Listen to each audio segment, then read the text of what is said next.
لاہور میں کیا خبریں چل رہی ہیں؟ نواز شریف کب واپس آ رہے ہیں؟ اور دبئی میں جو اتنی بیٹھکیں ایک کے بعد ایک چل رہی ہیں، کیا پیپلز پارٹی اور نون لیگ کے درمیان کسی ایک نقطے پہ ڈیڈ لاک ابھی تک موجود ہے؟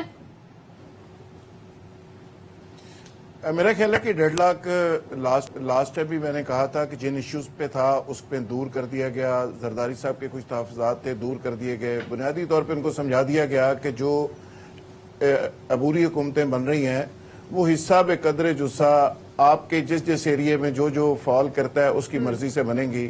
تو اگر ان کی مرضی سے بنے گی تو پھر ان کو پرابلم کیا ہے؟ باقی رہے گی بننے کی کہ کون بنیں گے، اسحاق ڈار صاحب ہوں گے یا پھر اسحاق ڈار صاحب ہی ہوں گے. یعنی مطلب یہ ہے کہ ان کی طرح کے ہی کوئی ہوں گے اور ان کی مرضی سے ہوں گے. دیکھیں، جو شخص آپ کو فائنینشلی سپورٹ کرتا ہے فیصلے اس کے چلتے ہیں. تو ہمیں دیکھنا پڑے گا کہ پاکستان کو اس وقت فائنینشلی سپورٹ کون کر رہا ہے. آپ کو یو اے سپورٹ کر رہا ہے، آپ کو قطر سپورٹ کر رہا ہے، آپ کو سعودی عرب سپورٹ کر رہا ہے، آپ کو چائنا سپورٹ کر رہا ہے. تو وہاں پہ کس کا اثر ہے؟ وہ دو لوگ ہیں جو میٹر کرتے ہیں. ایک پاکستان آرمی میٹر کرتی ہے، وہ ہر حال میں پاکستان کے لیے کام کرتی ہے. جو بھی آرمی چیف ہوگا وہ پاکستان کے لیے کام کرے گا. دوسری مسلم لیگ نواز میٹر کرتی ہے، اسحاق ڈار صاحب میٹر کرتے ہیں.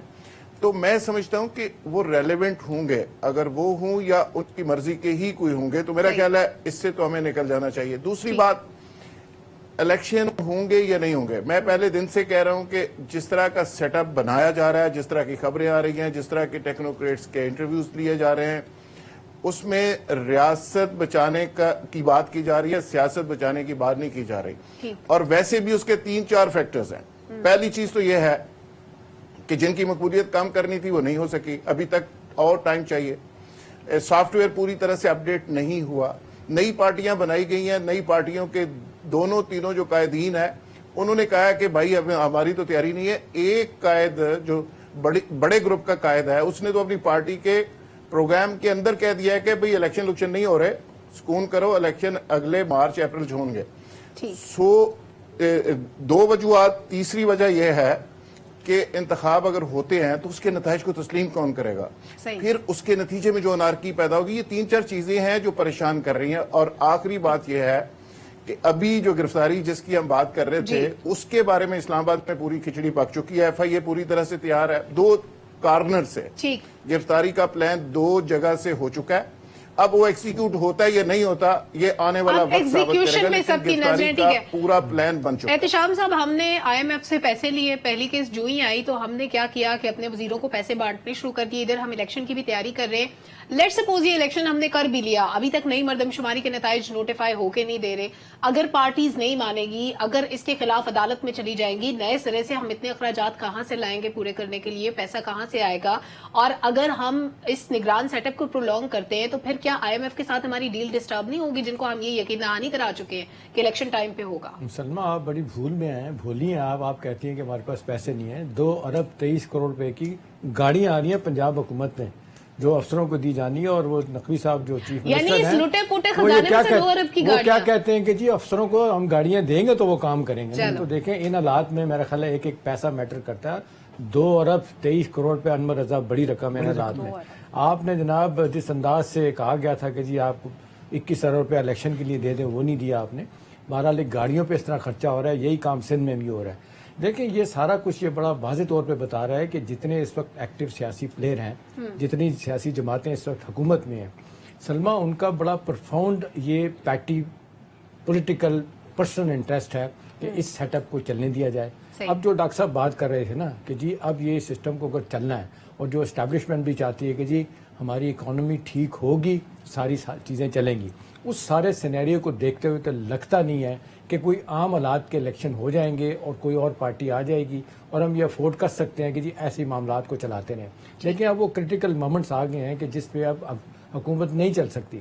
جس طرح رو پیٹ کے ہمیں $3 بلین کا 9 ماہ کا یہ پیکج ملا ہے، میرا خیال ہے اگر یہی حالات رہے تو آئندہ ہمیں کوئی پیکج نہیں ملے گا. بڑا واضح طور آئی ایم ایف کی رپورٹ آ گئی، وہ پڑھ لیں. وہ کیا کہتی ہے؟ سخت ترین اقدامات کی ضرورت ہے. اور اگلے کے لیے وہ کہتے ہیں 2024 میں پاکستان کو ہمارے پاس دوبارہ آنا پڑے گا کہ ایک نیا پیکج لیا جائے. اب یہ سارے سینیریو کو آپ لنک کریں نا سیاسی چیزوں سے تو بڑا واضح طور پہ سلمہ ایک بات توبر کے سامنے آتی ہے کہ یہ اس وقت ہونا یہ چاہیے کہ ساری سیاسی جماعتیں اسٹیبلشمنٹ بیٹھ جائیں, کبھی ملک کو بچا دیں, نعرے بازی نہ کریں کہ جی ہم نے ریاست بچائی ہے, ریاست بچانی ہے اور اپنا سیاست نہیں بچانی. اصل میں سارے لوگ سیاست ہی بچا رہے ہیں, ریاست کو کوئی نہیں بچا. ریاست پہ کسی کا دھیان نہیں ہے. ڈاکٹر صاحب ایک بڑی ٹیکنیکل سی چیز, آئی ہوپ کہ اس پہ آپ بہت اچھے سے آپ الیبوریٹ کر سکیں گے.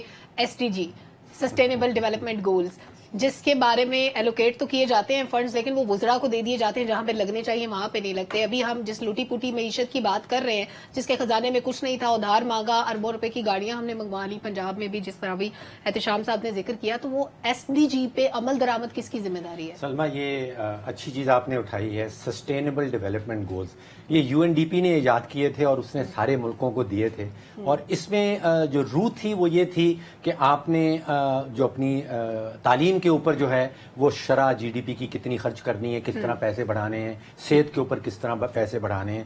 بڑا آنریبل سنڈام تھا. سسٹینیبل ڈیولپمنٹ گولز, ہم لمبا چلیں گے اور ہماری اکانومی سسٹین کرے گی.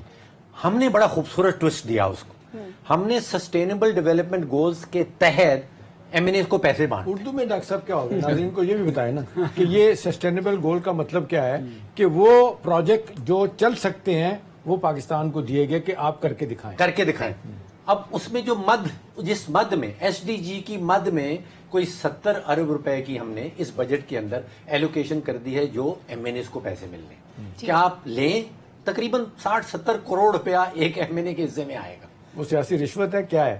اب وہ جیسے ہی وہ جاتا ہے الیکشن کی تیاری, جو تو الیکشن کی تیاری ہو رہی. بلوچستان میں جو فگرز آتی ہیں وہ کہتے ہیں کہ وہاں پہ تو 50-55% خرد برد ہو جاتا ہے. پنجاب میں کہیں 20-25% کہا جاتا ہے کہ وہ خرد برد ہو جاتا ہے. میرا مطلب MNAs تو لا میکرز ہیں, وہ تو بڑے عزت دار لوگ ہونے چاہیے. انہوں نے قانون سازی کرنی ہے اس ملک کے لیے, انہوں نے لوگوں کے لیے نالیاں اور گٹر صاف نہیں کرنے ہیں. لیکن 70 کروڑ روپے آپ دے رہے ہیں. آپ نے کہا کہ 2 کروڑ روپے کی وہاں پہ گاڑیاں آ رہی ہیں, 2 ارب 23 کروڑ 2 ارب روپے کی گاڑیاں آ رہی ہیں. دیکھیے آپ نے خرچہ بتایا تھا 222 ارب روپے کا پیٹرول ڈالا ہے وفاقی حکومت نے پچھلے 4 سالوں میں. سر مجھے تو بسکٹ ہضم نہیں ہو رہے جو کروڑوں روپے کے بسکٹ کھا لیے گئے ہیں. 90,000 کاریں ذکر کرتے جائیں, کہانی چلتی جائے گی. شاید پہلے ہم نے بات کی تھی برطانیہ میں 86 گاڑی ہیں, امریکہ سے اور ہمارے پاس سینکڑوں کی تعداد میں. ٹھیک ہے.